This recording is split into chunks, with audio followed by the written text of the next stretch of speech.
नमस्कार दोस्तों, Indian politics इस चैनल में आपका स्वागत है। अगले एक साल बाद भारत में लोकसभा का चुनाव होने वाला है। इस चुनाव में नरेंद्र मोदी तीसरी बार के लिए प्रधानमंत्री बनेंगे या उनके जगह कोई नया चेहरा देश के बागडोर संभालेंगे, ये अब इस देश के 140 करोड़ लोगों के लिए एक बहुत भी अहम और बड़ा प्रश्न है। सब में ये उत्सुकता है। भारत के लोगों की उत्सुकता तो है ही, भारत के बाहर की दुनिया के अलग अलग देश की जो राष्ट्र नेता होते हैं, प्रधानमंत्री हो या राष्ट्रपति हो या राजतंत्र हो, कुछ भी हो या सल्तनत हो, सब में ही ये कौतूहल, ये उत्सुकता है कि भारत का अगला प्रधानमंत्री कौन बनेगा, भारत में कौन सत्ता में आने वाला है। क्योंकि भारत की जो प्रधानमंत्री बनेंगे उनके साथ ही उनको वार्तालाप करना है। दो देशों के जो संबंध है वो किस रास्ते में चलेंगे, वो भी उस प्रधानमंत्री की जो नीति होते हैं, सोच होते हैं, उसके ऊपर बहुत हद तक निर्भर होता है। इसलिए भारत का अगला प्रधानमंत्री कौन बनेगा ये सिर्फ भारत के लोगों के ही आग्रह का विषय नहीं होता है, ये पूरे दुनिया का आग्रह का विषय होता है। इसलिए पूरे दुनिया ही इस ओर देख रहा है कि अगले एक साल भारत की राजनीति किस दिशा में चल रहा है। अब भारत में जो स्थिति है, उस स्थिति और जिस रास्ते पे भारत की राजनीति चल रही है, उसको लेकर हम आने वाले एक साल तक चर्चा करते रहेंगे। भारत की राजनीति की चर्चा करेंगे, भारत की अलग अलग राजनीतिक दलों की स्थिति के बारे में चर्चा करेंगे, प्रधानमंत्री नरेंद्र मोदी के बारे में बात करेंगे, कांग्रेस नेता राहुल गांधी हो या अलग अलग पार्टियों के जो बड़े नेता हो, जिनके एक बहुत बड़ी भूमिका रहेंगे इस चुनाव में, आने वाले चुनाव में। और देश की जनता क्या सोच रहे हैं, मीडिया का रोल क्या हो सकता है, सोशल मीडिया का क्या रोल हो सकता है, जो मुद्दे उठकर सामने आ रहे हैं उसके क्या क्या भूमिका हो सकता है, ये सारे विषय को लेकर हम अलग अलग समय पर इस चैनल में हम चर्चा करते रहेंगे। इसलिए मेरे दोस्तों से मेरा निवेदन है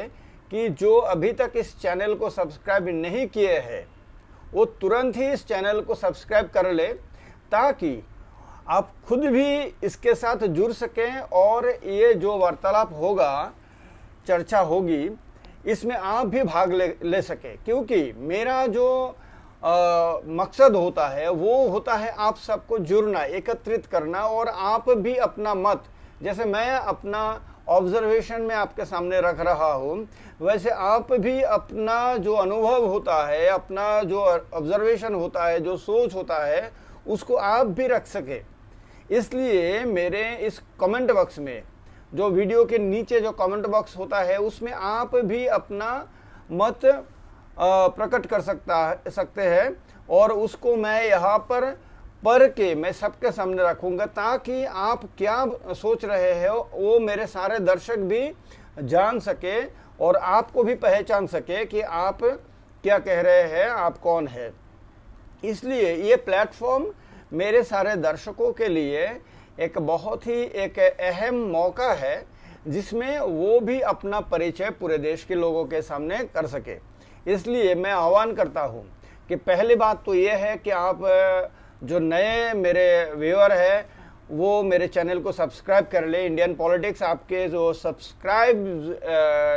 लिस्ट है उसमें सबसे ऊपर रहना आपके हित में है, वो उससे, ताकि आप मेरे चर्चे को सुन सकें। और ये जो वीडियो मैं आपके लिए बनाता रहता हूँ, वो वीडियो को शेयर करके व्हाट्सएप या मैसेंजर के माध्यम से अपने दोस्तों को भी मेरे इस प्लेटफॉर्म में, मेरे इस इंडियन पॉलिटिक्स चैनल के साथ जुड़ने की आपको भी एक प्रयास लेना, ये भी मेरा निवेदन है मेरे तरफ से। और पूरे देश के लोग एक जगह में एक संपूर्णतः निरपेक्ष एक कंप्लीटली इम्पार्शियल जो डिस्कशन है उसके साथ उसमें भाग ले सके, जुड़ सके और भाग ले सके। क्योंकि इस चैनल का उद्देश्य ना तो किसी पार्टी को सत्ता में लाने का है, ना ही किसी पार्टी को सत्ता से बाहर करना है। ये एक इम्पार्शियल डिस्कशन, क्योंकि ये देश के लिए बहुत ही जरूरी होता है कि निरपेक्ष रूप से अपना मत प्रकट करने का नागरिकों का एक स्वभाव होना चाहिए, एक स्वाभाविक एक चेष्टा होनी चाहिए। इसलिए इस सोच को बढ़ावा देने के लिए, ऐसे अपने विचार को रखने की उत्सुकता को प्रोत्साहित करने के लिए मैं इस चैनल को शुरू किया और ये कार्यक्रम भी मैंने शुरू किया। तो ये अब से हर रोज़ ही कुछ ना कुछ आता रहेगा, अलग अलग मुद्दे पर हम चर्चा करते रहेंगे, उसमें आप भी भाग ले सकते हैं। तो इसलिए, और हो सकता है कि आने वाले समय में एक लाइव डिस्कशन की भी एक शुरुआत होगी इस चैनल में। तो इसमें आप इसके साथ आप जुड़े और लोगों को भी जुड़े और देखते रहिएगा, क्योंकि अगले एक साल बहुत ही सेंसिटिव है भारत के पॉलिटिक्स के लिए। क्योंकि बीजेपी पूरी कोशिश करेगी कि वो तीसरी बार के लिए सत्ता में आए, कांग्रेस पूरी कोशिश करेगी वो बहुत दिनों तक सत्ता से बाहर रहने के बाद अब फिर से सत्ता में वापसी करने के लिए वो कोशिश करेगी। अकेले दम पर तो नहीं हो सकता है, लेकिन कम से कम बाकी लोगों को, बाकी पार्टियों को एकत्रित करके सत्ता तक पहुंचने की पूरी कोशिश कांग्रेस भी करेगी। बाकी जो दल होता है, जैसे महाराष्ट्र से होता है उद्धव ठाकरे की शिवसेना, आप आम आदमी पार्टी को ले लीजिए, समाजवादी पार्टी को ले लीजिए, आप बहुजन समाज पार्टी को ले लीजिए, आप राष्ट्रीय जनता दल को ले लीजिए, जेडीयू को ले लीजिए या तृणमूल कांग्रेस को ले लीजिए, आप डीएम को ले लीजिए, आप केसीआर की जो पार्टी है तेलंगाना राष्ट्रीय समिति टीएसआर को ले लीजिए। ऐसे जो तमाम पार्टी है जो अब सत्ता के बाहर है केंद्रीय स्तर पर, जिनको लगता है कि अगर वो इस बार सत्ता में नहीं आ पाते हैं तो उनका जो राजनीतिक अस्तित्व है